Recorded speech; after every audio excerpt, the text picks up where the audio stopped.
What is up, guys? It is Tempest, and for today's video I'm going to be showing you guys how to win more games in Call of Duty Black Ops 4 Blackout.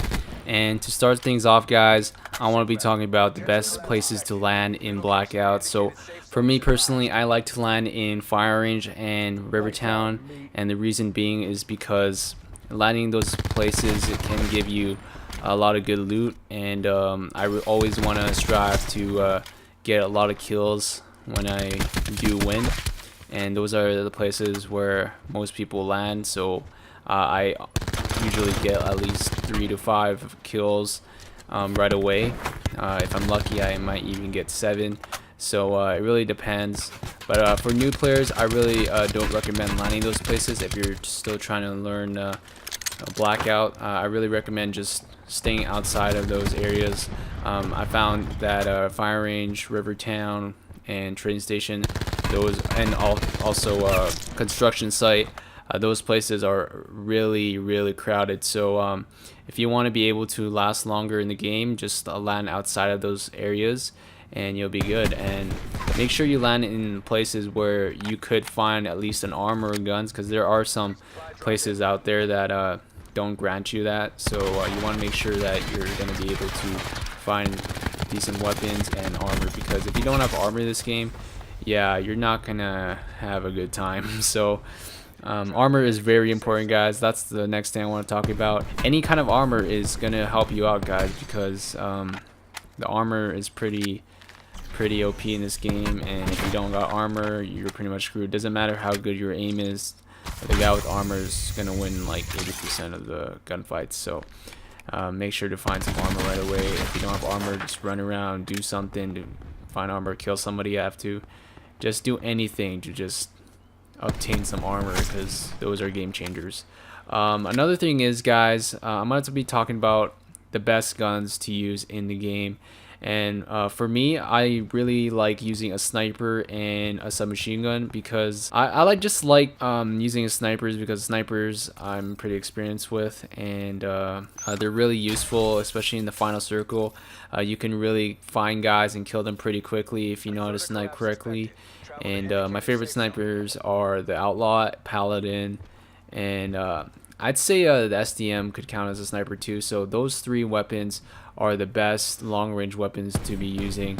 And if you guys are not good with sniping yet, I recommend the SDM, because the SDM can really melt people from long range, guys. Sometimes it takes 3 bullets depending on if they have a trauma kit on them or armor.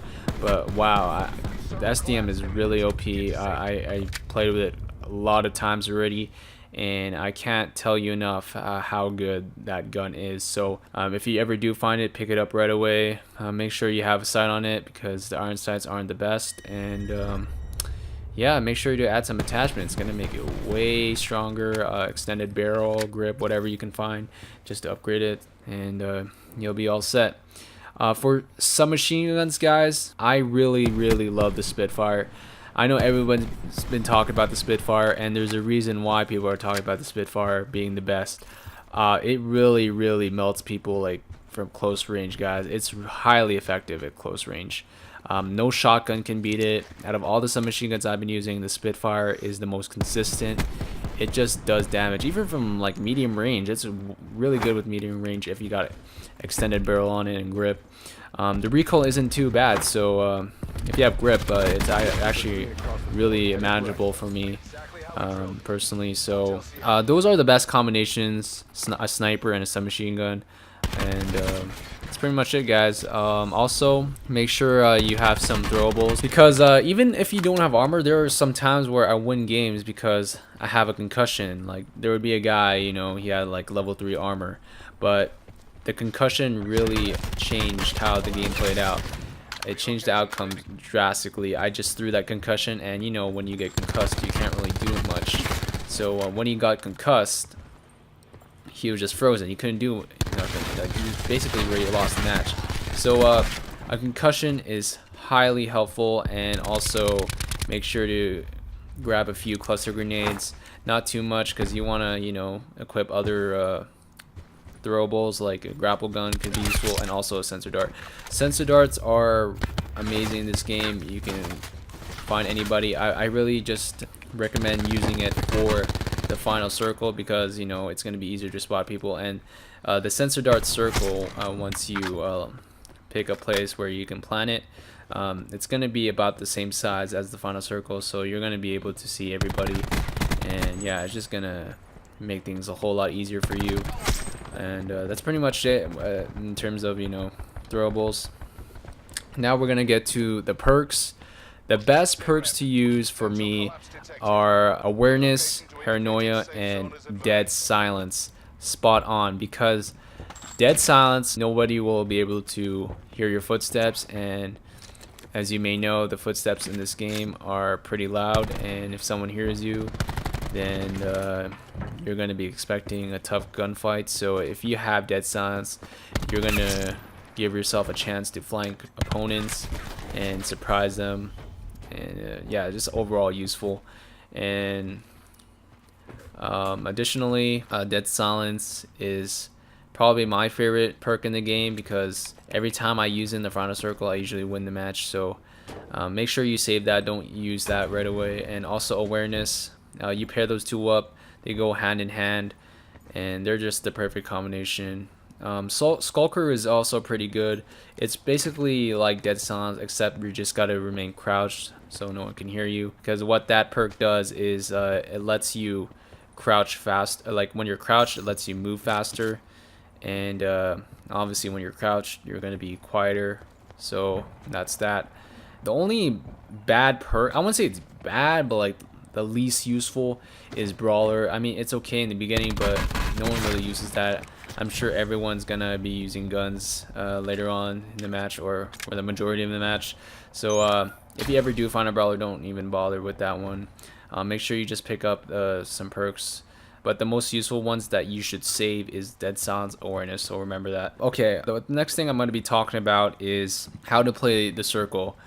For me as a player, I like playing aggressive, so that requires me to keep pushing, keep moving. So what I do is I would just stay close to the edge of the circle, because if you're outside the circle, then you got to worry about people who are running away from the storm, and then you also have to worry about people who are expecting you coming out from the storm, and it's just going to be overall stressful, and yeah, it's just going to be all around tough, and it's just going to give those players an easier shot of killing you, because of course you took damage from the storm, and you know that's what most players does, is, you know, they don't want to get flanked, so they just check if anyone's coming from the storm. So you want to make sure that you're the first one in the circle, and you know, to avoid getting shot at from behind when you're doing that, I highly recommend staying close to any cover that you can find.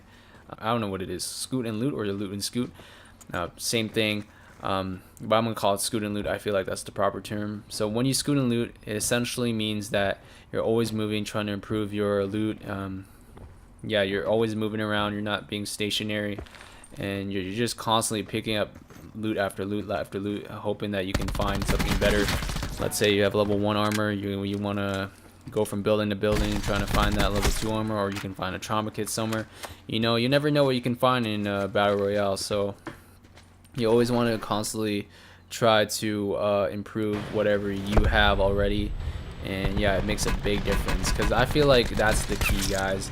Just constantly moving around and going cover to cover, and just using the environment to blend in, because if you do that, not many people are going to be expecting you, and if you do get shot at, you can find cover right away. And there's some times where people don't even have cover when they're shooting at you, and if you are getting shot at and there's a cover right beside you, you'll win the gunfight most of the time. So that's that when it comes to, you know, playing the circle.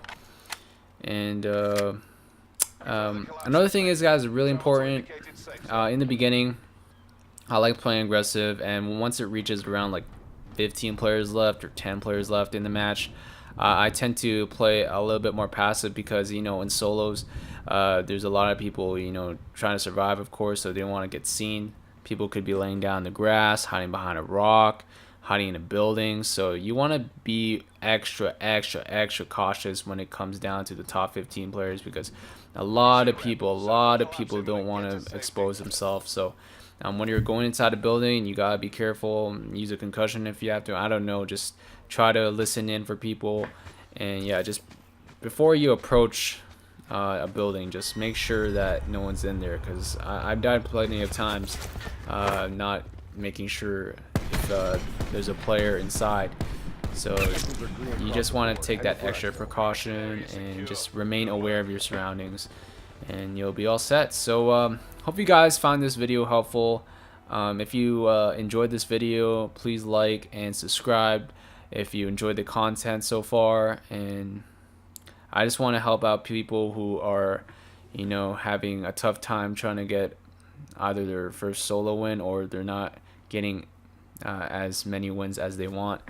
And I just hope these tips help. If you really practice, guys, in Blackout, you're gonna find some success, because it was a lot long ago that I was struggling to get wins until, you know, I started playing, trying to get the map, trying to get to know the map more, and just trying to get more familiar with the Blackout, because, you know, Blackout is completely different from all these other battle royale games like Fortnite and PUBG. You can be good at those games, but when you play Blackout, it's just completely different. The pace of the game, of course, there's no building, and it's overall just a tactical shooter. So you don't want to play it like it's multiplayer.